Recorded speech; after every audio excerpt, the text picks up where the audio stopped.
the bluegrass concerts, I'd always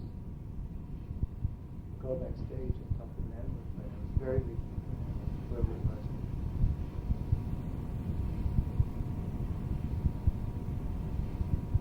We never thought twice about it. Maybe they wouldn't like it, but I always asked them if I could play the mandolin, and I always said sure. And I always wanted to see what it was like to play a good mandolin. And, I was fascinated. Out of reach, expensive instruments. How were they different than what I had? How were they playing?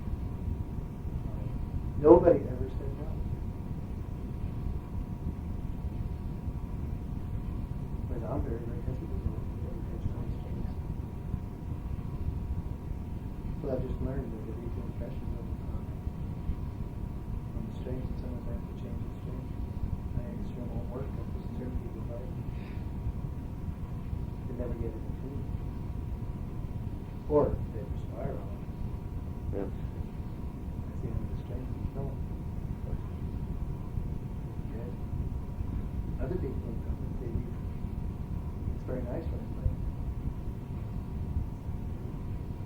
Did you start playing at festivals in Florida? Did you go to Went to my Aunt Greta took me to a Newport festival in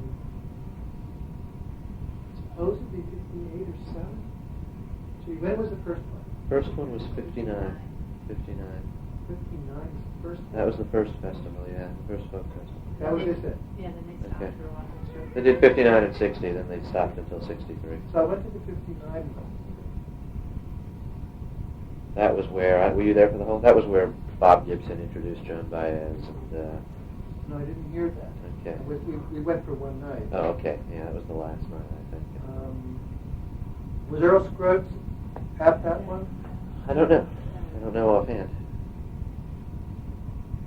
I can tell you, I've got all the schedules, I can tell you. Well, what I remember on the night that I was on, Earl Scruggs and Simon Scruggs, the whole band were on. Maybe it was 1960.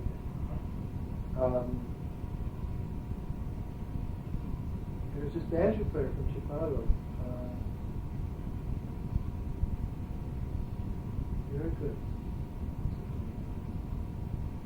He did this ballad called Hiram Hubbard, and I retained the words. I remember it.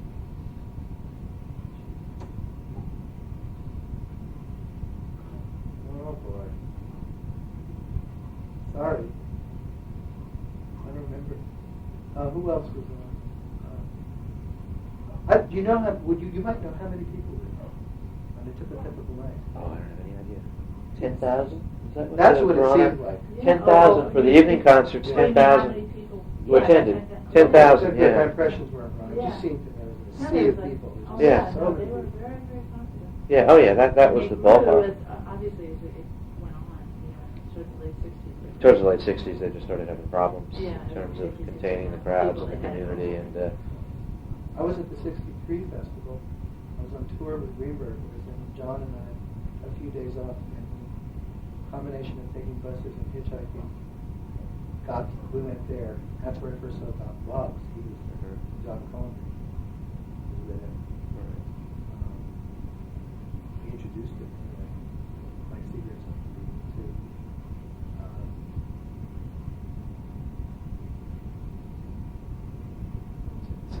Forward.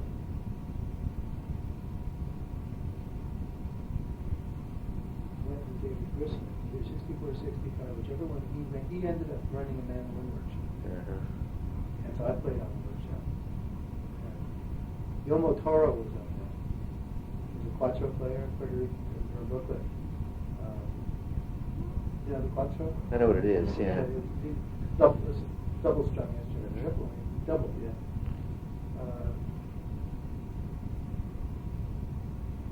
Jesse McReynolds. David, it speaks to the informality of it. If Grisman was running a workshop, he must have been 18, 19 years old. 1 year old. In 63, 64, somewhere. Yeah, but he's a really good player. Right, but again, he knew a lot about mandolin. Sure, and I think it speaks well of what the organizers might have been doing. Because The workshops were great at that. That was fantastic because it'd be on one subject. Uh-huh. Okay, You interested in fiddle? We've got 7 fiddle players, okay. Great. It'd be really, really narrow. You could just hear what you like. And it was also, and that's a really good idea. That's less formal. And you were right close to the musician. I like it even better with no microphone. I don't think I was at 65. I was at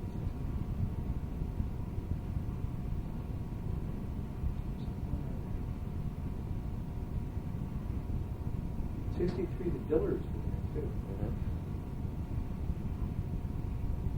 Going to the party.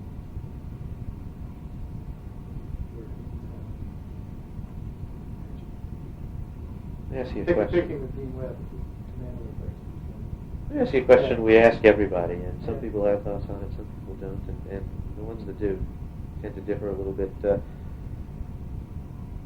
mentioned... 65. Wait, I was at 65 or 66 even, because Joseph Spence was there. Okay. And I already knew Spence, and I'd been to the Bahamas in June 65. So this would have had to have been the following year. 66, I was there also. Okay. So I was at 3 of them. Okay. You were at 60 and 63 and 66, and you're 59 or 60. Yeah, that's it.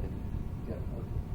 Sorry, what's your question? Well, you mentioned meeting Fred McDowell. You mentioned John Cohen bringing Doc Boggs to Newport. One of the things... Too broad. He was I don't know the guy's name. Oh, I see. He might have been He introduced him on the stage. I was with him backstage. But as long as I was there. as we already talked about, some people like John and Ralph Rinsler used to, and a whole lot of people did it with blues guys, used to literally go find people. Mike Seeger's another one. Mike Seeger would do that, literally go find people and say, would you like to come? I don't know what they'd say, but, the result would be they take people to worlds that they didn't necessarily know. Some of these folks, John Hurt, I always think is a great story, who hadn't played, 35 years or something. Yeah. Right, and I've often wondered... You want to find out about John Hurt. Uh-huh. You want to find out about John Hurt. Talk to Mike Hogan. I don't know him, and I love John Hurt. Who's Mike Hogan? I would love... Mike Hogan owns Bay Records. Okay. A recording studio in Berkeley. Yeah, I know what it He's is. from Washington, D.C. And he worked or hung out at a guitar shop. And that's where John Hurt spent all his time. When John Hurt was discovered, Right. he was living in D.C. or hanging out there. That's where he went, yeah. Okay, Mike spent every day with him. And he can tell you about the Washington D.C. scene really clearly. That's better than I can about New York. For one thing, he's about 5 years older than me. Yeah. So I mean, once you get over 23 or something, you have to think more clearly. You have to think, what was what? 510 Okay, thanks. 428 2013. That's Thank the you. studio. Okay. Just tell him I sent you. Okay. He'll give you some great stuff. I would love that. And one thing he says, John used to he'd do songs that had any sexual content. He'd do Candyman or something like that. As soon as any women or kids came in the store, he'd immediately change to a different song. In the middle, and as soon as they left, he'd flip back to what he was doing. Well, what the question was, and I'm curious about, is folks like John Hurt and Fred McDowell and Doc Boggs, whoever, people who were found by people from far out of their culture, the Mike Seegers and the John Cohens, and then there's That's where I don't understand. What do you mean they're far out of the culture? Well, they come from a different, I think, socioeconomic, religious. So Okay. we live in a city, and we're constantly coming in contact with people who are different. Oh, absolutely. But Why I is that think, in any way peculiar? let me All right, finish ask it. the question. I don't know that it's peculiar to people who grow up in a city, Yeah. but as I read, to continue talking about John Hurt, for instance, as simply an example. I'm sorry. Go ahead. As I read about the stories of his early recordings in the 20s and then his discovery or rediscovery in the 60s, he had been away from Avalon, Mississippi, more than 20 miles in decades. It is said that he and this may be baloney. It may be part of a nice legend that people have constructed, but it's said that when he was first approached by the folks who went down to find him, that he assumed he was being arrested and had no choice but to go, and that he. So that's that. Okay, so he is definitely from not of their culture, and so I'm talking from the perspective of somebody like that, and he may be an extreme example. From his point of view. From his point of view, yes, from his point of view. Gotcha. And suddenly folks come and say, you can come up to Washington, D.C., you can come up to New York City, this big festival in Newport where 10,000 people be, and you can play. And there's people who want to hear what you do. Yeah. Do you have any experience of your own or from things you picked up as to whether any of these guys were absolutely blown away and by the experience? And go ahead. Your tape? NYU. Yeah. Pretty well to figure that out. I put that in the article. Well, yeah, I thought it was great. Just, they want to hear his music. He doesn't have to change it. Mm-hmm. Yeah, they brought him to Newport. And aside from maybe a workshop, he would just stand someplace in a patch of dirt and play. And that's what he wanted to do. He wasn't scheduled for anything. He just played. He loved to play for people. He got on the stage and made him part of his pageant. And he was being used as an example of something. And he was going to have one song. He played the one song, and they shut the lights off on him. And Alan Lomax was running the whole thing. I said, and the next example, and Spence said to the lights off, the microphone's still on. The next song I'm going to play is, and he just did another one. I loved it. It was great. Tremendous moral victory. Well, I guess some of these folks were somewhat blown away by what was happening to them. I don't know if I just think that there's a story I read, again, I don't know if it's true, because these legends start to get told of, I don't remember the performer again, but somebody who was playing at a festival, and something ticked him off. I don't know what it was. He told the audience, you don't know a damn thing. He said this from the stage as the story goes. You don't know a damn thing about what I'm doing. You just like me because I'm old. And so, Wonder who that was. I don't remember. I can find it. I know exactly where it is. But did you get to? I'm wondering. Probably right. Well, I think it was. But that happens, I think, in any musical context once it reaches a level of broad popularity. You have people who go who want to see the show but don't necessarily know what to listen for. I mean, I've been to many a rock concert where the tunings are tremendously applauded.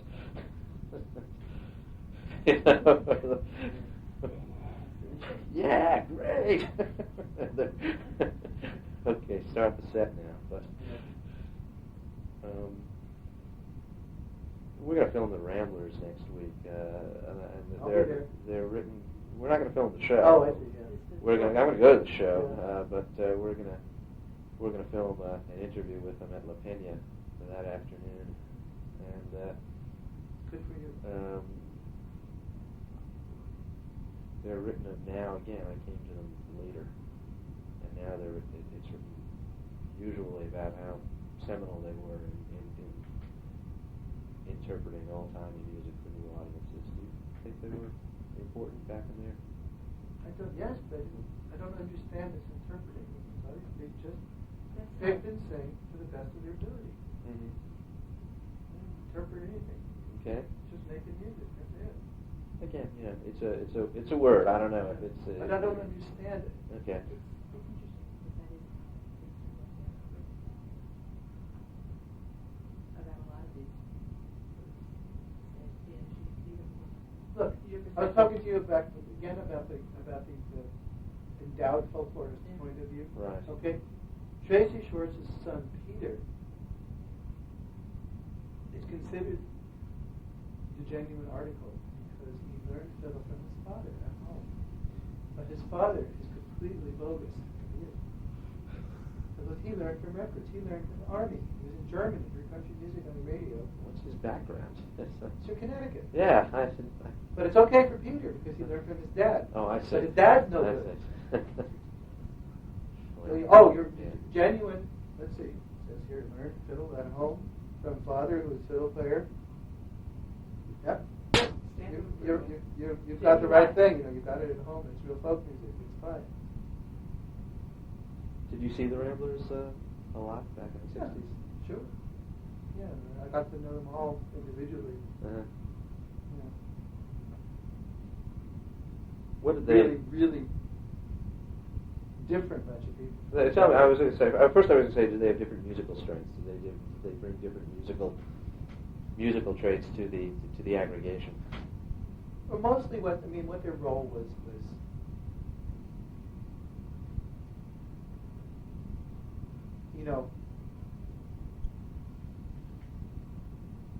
some of them have to have this collectionist tendencies. They want to know about everything, and they do know a whole lot.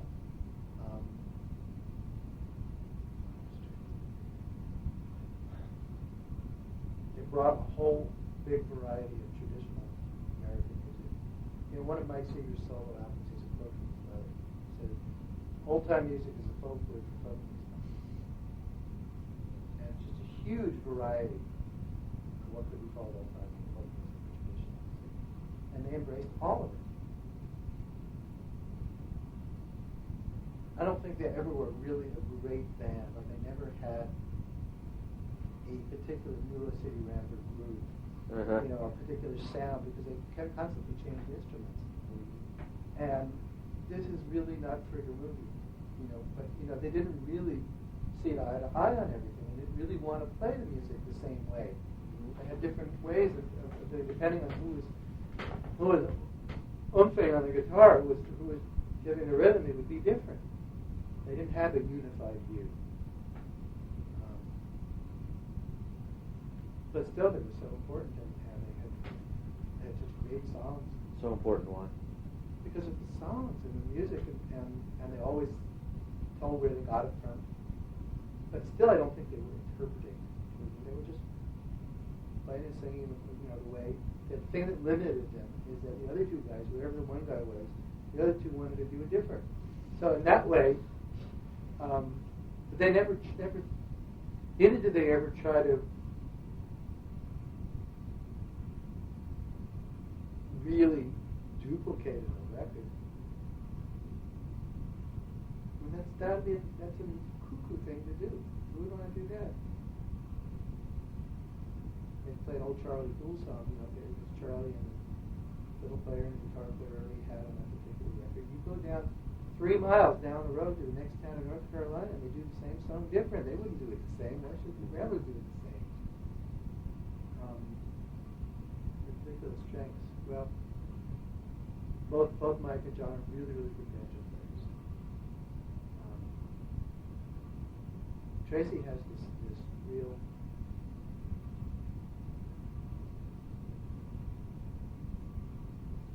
emotional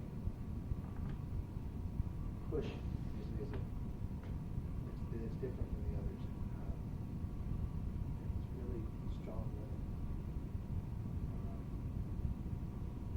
Tom Haley was a big banjo player, first members. A really good guitar player. Also.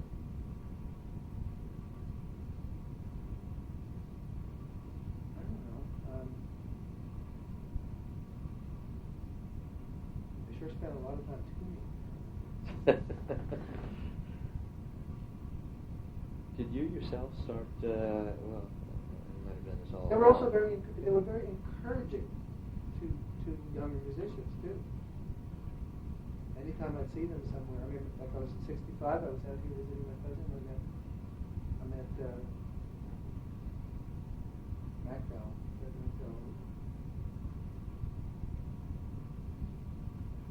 Went up to the festival with him, and the Little City Ramblers was there. I didn't really know those guys real well back then in '65. They saw I was there. Oh, come on, play with us. Go play. They were doing a workshop. Here, go play a tune. Immediately.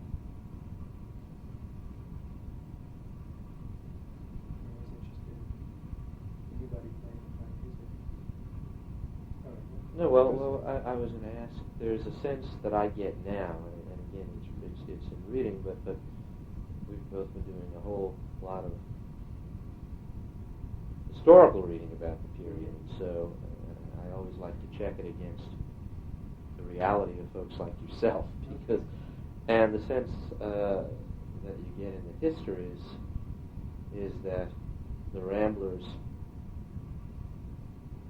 more than any other working group of musicians back in the late 50s, early 60s, were really continually looking for new material, bringing to the forefront new material that wasn't commonly played in New York City or Connecticut or New York or Newport or something. I can't speak for them. I don't know. I mean, like, Tracy was interested in Cajun music. He brought that into it. He was intensely interested. Mm-hmm. And that's what he was into, so he had these songs. John, like, John sort of, he watches movies. Have you seen his films? I've seen one of his films, yeah. You should see, I've got some of the videos. Do you? Yeah, he's into irony. And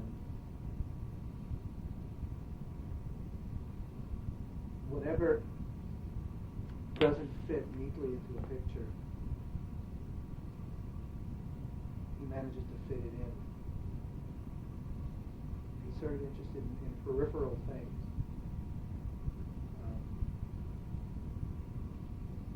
And old-time music is peripheral to mainstream American poetry.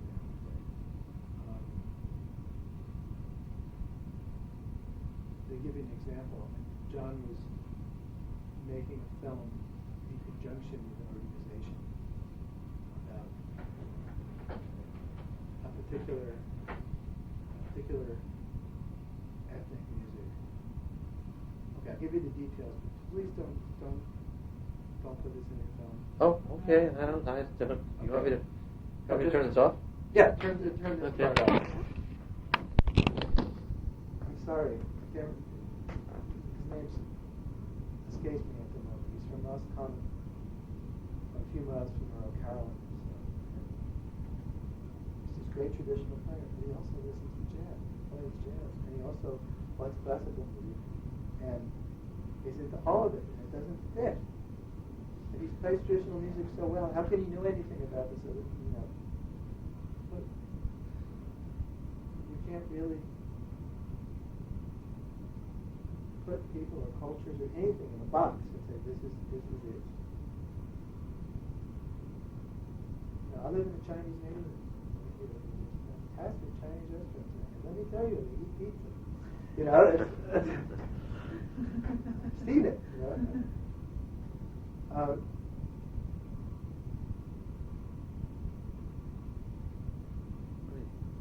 So anyway, you're asking about the strengths and weaknesses of strengths of the Ramblers. What they were. So John is into the stuff on the corners. Uh-huh. There's another scene in that film because he had to fight for. I loved it.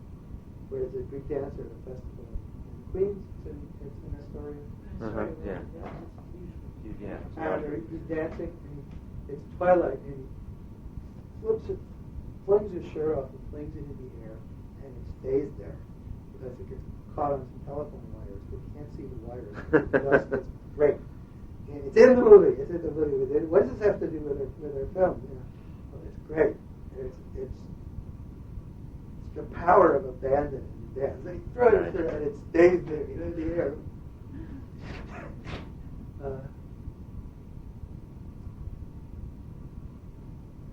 Mike is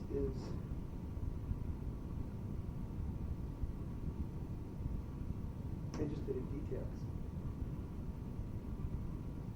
He's a banjo player. He plays 4 ways. He's here and this one goes here, this one goes up, the other one goes down here, and then goes up, this is up, and he knows what it is. Okay. Could you imagine how these 3 people would approach their music? It's very different. They sound such a message. friends with all of them, and they all, over the years, have complained about the others. You know. That's very common. Is the sense now, or as I said, as you read now, retrospectives of the time, that they were as important as they're described? Is it something that is true?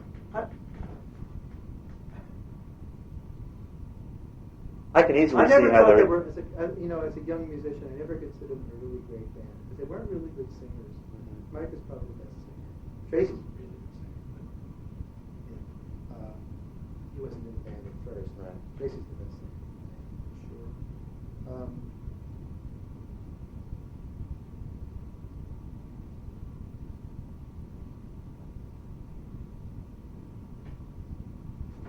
Sense of them being important. I wasn't interested in whether they were important to me. I didn't even know what important meant. Do you think it's true in retrospect? They're very good. Okay. Why? Because of the repertoire. Because of the different styles of banjo, fiddle, guitar, different types of band sounds. You could all find it on one record or one concert.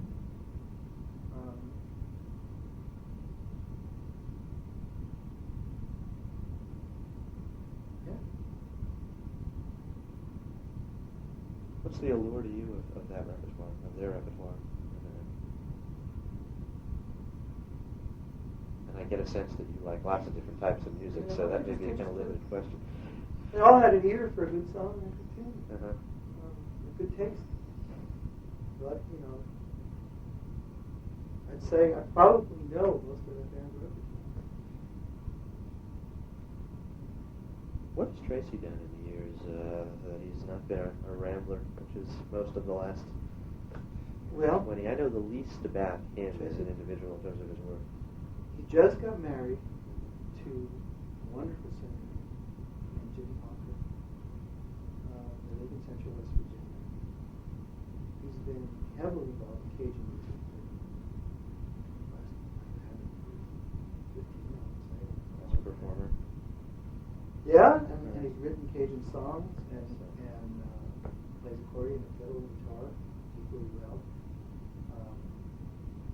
He's also very strong. He plays as a solo sometimes, and usually when he tours, he has a pool of about, I'd say, a dozen musicians around the country that he draws on to make a Cajun band. And when he plays dances all around the country, just like in Chicago he calls these fellows, in Ohio he calls these other people, in California he gets those. He writes songs, he sings with Jimmy, and also she has a music partner, Kay. They have another duet, Kay Justice, and sometimes he's a third in there. He runs sometimes he's been a coordinator for both the Cajun music programs and parts of the old time music program at Augusta Heritage in Elton, West Virginia. 5-week summer program. Before he was living in West Virginia, because he lived in Vermont for a while. See, about, I don't know how many years ago, a long time ago, he and his wife separated, and he just had to deal with that for a while. But he's consistently made his living in one way or another through playing music, writing and teaching music. Yeah, teaching I don't think, except for, well, one thing he's done is, he made these records for folkways, how to play Cajun fiddle, old time fiddle one and a Cajun one, and he was going around with Dewey Bofa a lot. So I'll give you an interesting story. Did you see Hail, Hail, Rock and Roll, the Chuck Berry movie? No, I didn't see that. How did you see it? I want to see that, yeah. Especially as a filmmaker. Yeah. It's a film about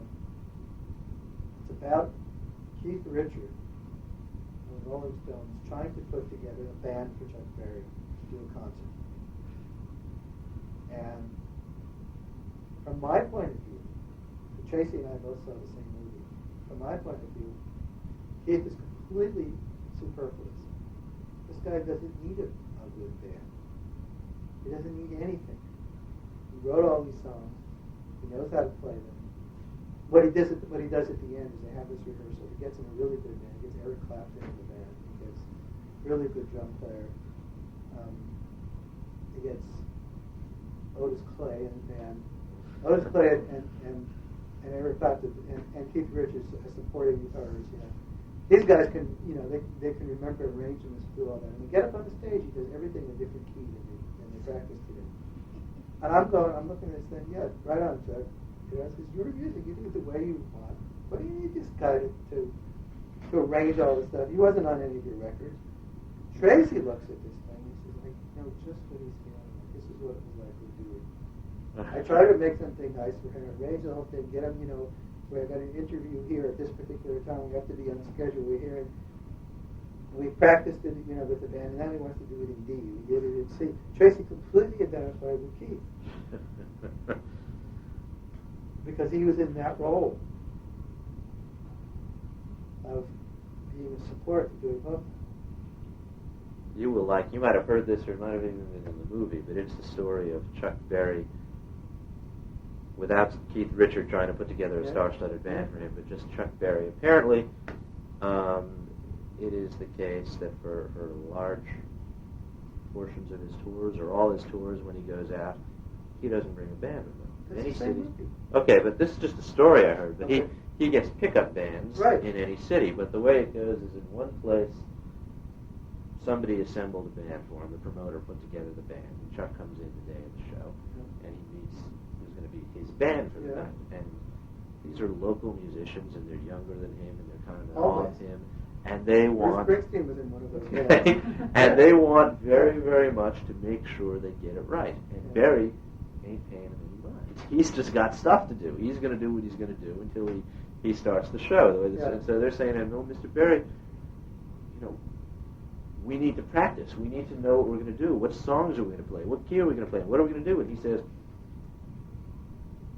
you come up there with me at 8 o'clock tonight, and we're going to play Chuck Berry music. Oh, is this? Okay, that's where you were. I don't know. That's right from the movie. No, okay. First of all, he checks his guitar. He doesn't bring, they say, doesn't the airlines ever do it? Yeah, there's 2 or 3 every year. I write it off, I write it off in insurance. The rest of the time it makes it okay. I rent a car. I have no roadies. I got nobody to take care of. I got no band. Just go there, play the show. It's in the contract. You get so many thousands of dollars, whatever it is. If the band is in tune, and if the band is going to be satisfied, it gives back $1,000. And if another thing, what's the other thing? If the band is in tune, if the sound is good, it gives back, if it's all working out, good sound, good sound engineers, it gives back $1,000. And if the band is good, it gives back $1,000. It's a good incentive for them to get good sounds, because that's the bane of every performer's existence. Is horrible sound people who haven't a clue. It doesn't take expensive equipment, it just takes intelligence. I've played great sounding concerts on the lowest possible microphones. Nothing costs more than $100 in the whole thing.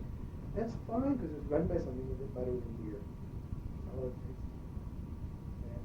Let me change the subject a little bit because I want to touch on something else before you got a break, and that's a big part of the whole folk boom that's looked at now was the political songs. Were you swept up in that at all in the '60s in New York? The civil rights marches and the use of song and that, the anti-war songs, the stuff that Dylan and Oates and Paxton. Well, one place that I met the Ramblers and they called me up to play with them was anti-Vietnam War march in Central Park, and they were about to do Roger Miller's Sergeant Private John Q. You know that one? Yeah, I know the song. Who's going to worry about? Yeah.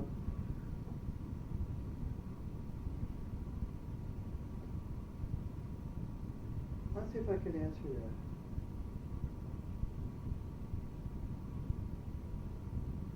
I went on the Song of March.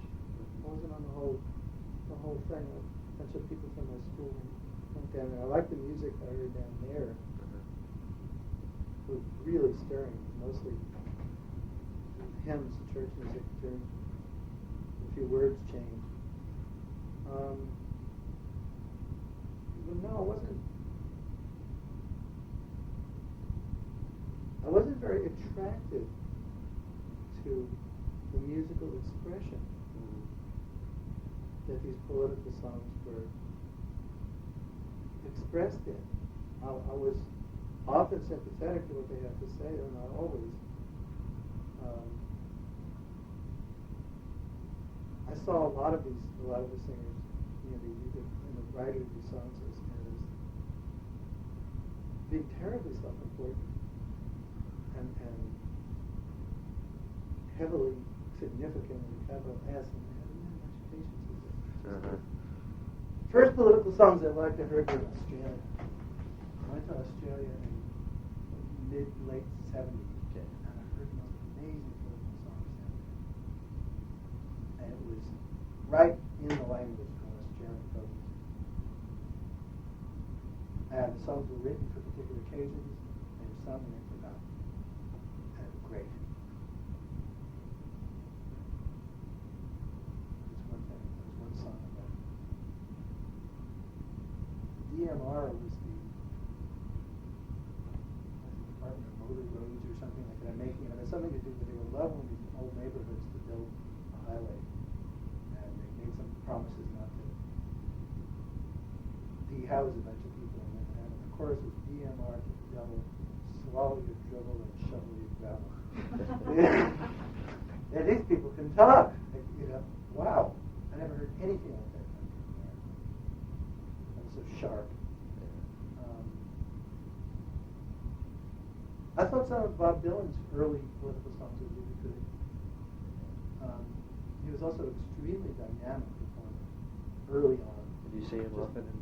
From time to time, yeah, he'd be on the same shows. Major Star Days. Before he ever had a record. Yeah. He was an awful guitar player, horrible player, but still, it was kind of a primitive dynamism. He was an electric performer, really good that way. But still, even with some of the songs, the main message was, see how dynamic I am. And it was mixed in there.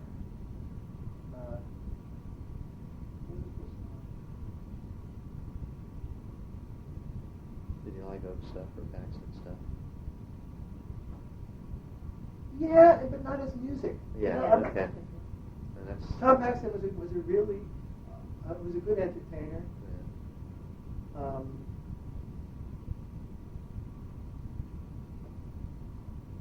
Phil Oakes was just plain likable. You got up there on the stage and listen, you just want to hang out with him and listen to what he was doing. I did anyway. Yeah. Musically, all he did was take the guitar and go banga banga banga banga banga banga. Right. I never learned his songs. I never learned one of any of these people's songs. It wasn't really what I was interested in. But if we were on the same program, I wouldn't walk out on the sets at all. I'd sit in the audience and listen. Yeah. Were you surprised to see?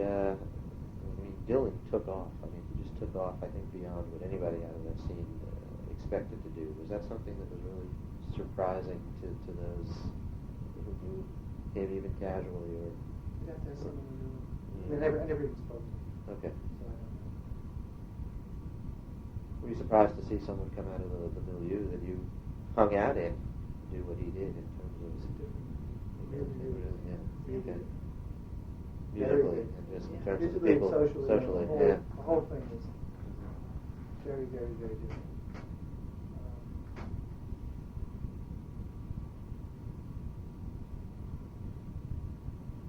I liked it. I liked some of it, I liked some of this electric stuff. So I never had a problem with electric music. Oh, it's not electric. I don't know. It's just I've never played electric music because it's too loud for me. It hurts. I don't like humming amplifiers. I have a very sensitive nervous system. And sensitive ears. My main interest is Indian classical music. I don't know if you know that. I do know that from Randy. And the delicacies of fine nuances of pitch, and to play that music, you become very, very sensitive to sound, and so I can't hang out in that. Yeah. And I don't like the big, I don't like the drug scene or rock and roll and all the rest of that. But there's lots of great musicians in there. The sound of electric guitar is good sound. I like it. It's too loud for me. So I never had a philosophical problem, especially about Dylan. Not a folk musician. He never had any traditional style. He wrote his own songs. Now he's got an electric band. Good, more power to him. That was great. Is that unusual? I don't think so. I don't think it's unusual at all. I think it's more. It's unusual in the legend, but I can't find anybody who says. Almost everybody says. Almost everybody says what you say. Although it is true, it is. We did when we talked to Tom Paxton. Tom wrote for Sing Out. Maybe you read it. I don't know. I'm not sure. He wrote for Sing Out in the mid '60s a column called Folk Rock. Folk Rock. Okay. And it was this one page. That was probably 300 words. This one page blistering attack upon Dylan going electric and how it's just the latest teeny popper fad. And what does he think of that now? He was embarrassed by it. He just said it was silly, and so he said that you got swept up in a sense when you're young that something is pure and something is not, and something is right and something isn't. There's some people did it. He said I was one of them. He was one of them, and he says you get older and you grow musically, and he said it's just silly. That's all he said about it. Pretty much everyone says that. That a lot of people, I think, felt that they somehow had some personal stake in what Bob Dylan was doing because he was the most famous exemplar. See, I just thought he was a drunken bum. I had never saw him sober, and it was always. I never saw him as an exemplar or somebody to look up to in any way. It's interesting. He was a particularly good poet, not back then. Right. I think a lot of songs he wrote, he didn't have a clue what he was writing about. He was just throwing words together. Later, yes, Yeah. but I think he was experimenting. He was trying to figure out how to write. Sure. And in fairness to him, he was 21 years old too. Yeah. So. But it's interesting because a lot of people. What's interesting is your perception, which is similar to the people that were there, versus the perception of the mass audience. Who have what idealized perception? him in some way. Yeah, what of exactly? Yeah. Who still do? Or He's just this guy who never took, he never took a bath. Don't you remember that quote from him? Yeah. He said, Sell soap. We don't even use soap. I don't really use soap. He wasn't kidding. One other thread that's a big part of the commercial boom is, and you mentioned being on tour with a couple of it was all of the pop folk groups that sprung up in the wake of the Kingston Trio. There were 8 millions. Did you have much contact with guys who played in those groups professionally? And what did you think of that whole? I don't know. There's a genre that I think you can find, and it's just shiny guitar sounds and up with people type folk songs, which yeah, I had some contact. musical credence. To tell you the truth, if I would listen to anything once, I just went, well, what's this? Yeah.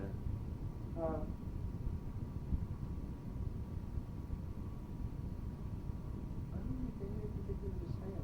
There were Sure. 2 groups around the Hootenanny tour. We The used most to tell jokes to each other, the most successful is and the one who's endured. The only one who's endured is Peter, Paul, and Mary. Did you I didn't know any of them. find anything? I once met. It was just. He was working on some kind of movie. He was some kind of music director, or liaison between the movie director, and they wanted John Harold to sing the song about his family dog. They were doing something in California, and there was this song. Oh, family dog, courageous, loyal, and kind. He'll never mess up your mind or screw around or something. I can't remember how. And then, so John was in the studio. I went up, John, come with me for this. It was somewhere back east. I can't tell you what year this was. Late 60s, something like that. John sang one note wrong. It was like a different one. He said, "I'm a family dog. Oh, he's in the families employed to bring unlimited joy." Something like that. John went, "He's in the family employed." Different line. No. He was like so upset. This isn't the right way to do it. I'm glad it's John again, not me. Yeah. That's my only contact. Right. Did they, musically, did you have any interest in what they did? Like it. That's what I'm curious Really about. didn't like it. What didn't you like about it?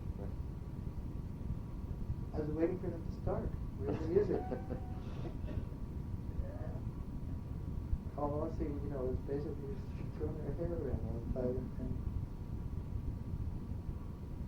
there just wasn't anything happening. I hope I'm not insulting your maybe a big fans of them. No, not at all. I don't dislike them. I'm not big fans of them. It's not the kind of music. Yeah, you become I like involved doing this stuff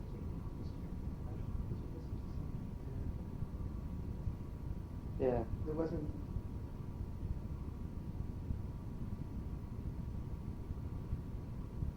I don't know, it just seemed very contrived. They were pronouncing the words so carefully. Everything was worked out, and it seemed like this. And Oh, well. That's exactly what it was. It was contrived and working out. They were majors. I didn't find that there was no energy. There was no spontaneity. There was no spark. So it was boring. And then, I never spent any time thinking about it. Okay? Oh, yeah, I mean, understand. They were completely peripheral. Yeah. Nothing to do with anything. Putting aside the word revival, because that's maybe a buzzword that I know you, but focusing on just what I think we've kind of agreed is some type of cultural phenomenon that centers around folk music back in the 60s. Definitely. Do you think the fact that it happened to have any significance towards what's been heard in the years since and what's been available and who's been able to perform? Yeah. How's that?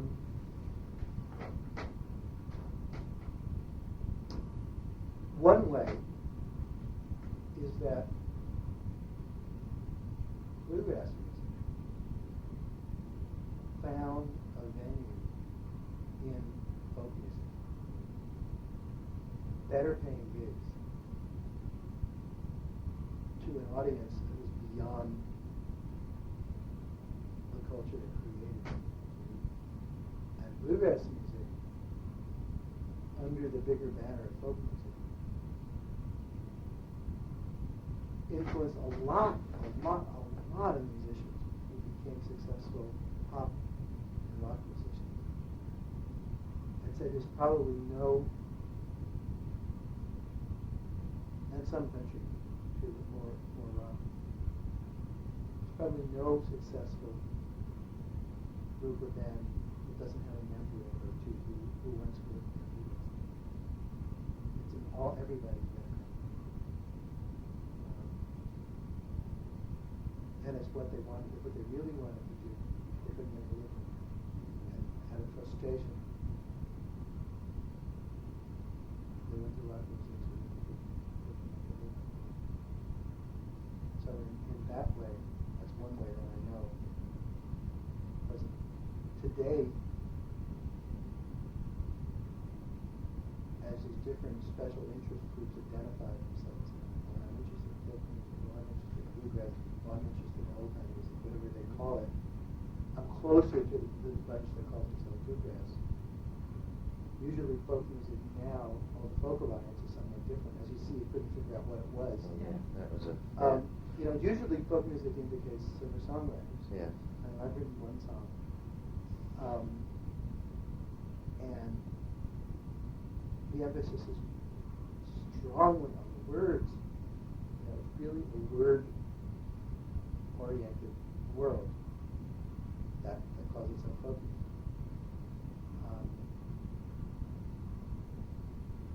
don't see there. I see almost no connection between what happened then and what's happening now. I don't get it. But there is a thread from that to old-time music, Cajun music played by non-Cajuns. Right. And into Celtic and Irish music and other things too. There's been those links have always been there. There were earlier links.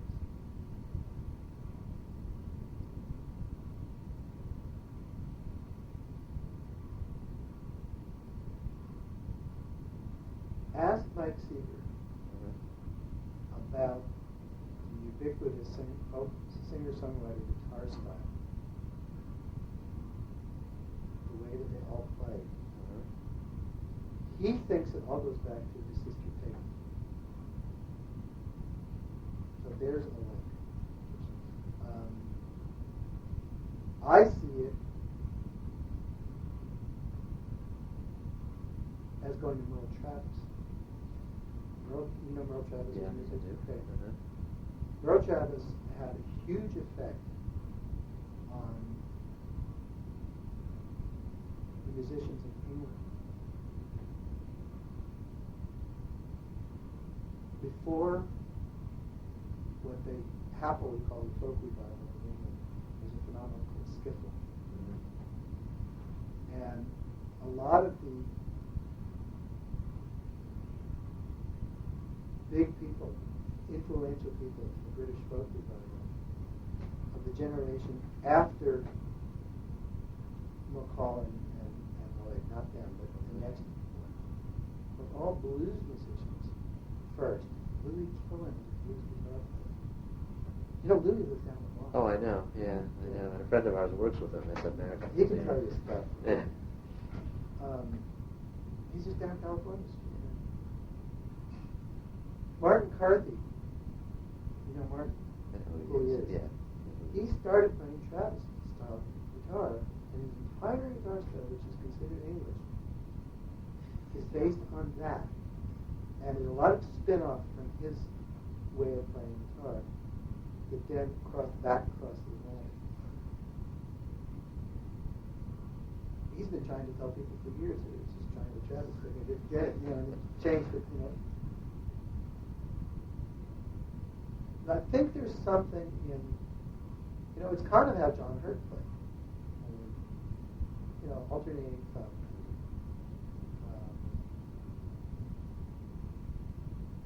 And it was taught in, quote, folk guitar classes all around the country. It was taught on television. It was taught in summer camp. It was taught, everywhere. Somehow that way of playing guitar.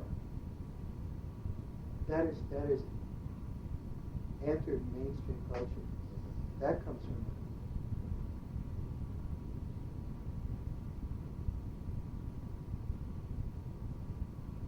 I'm sure there's a lot of other things, but that's all I can think of. Okay. So, it has been useful for you.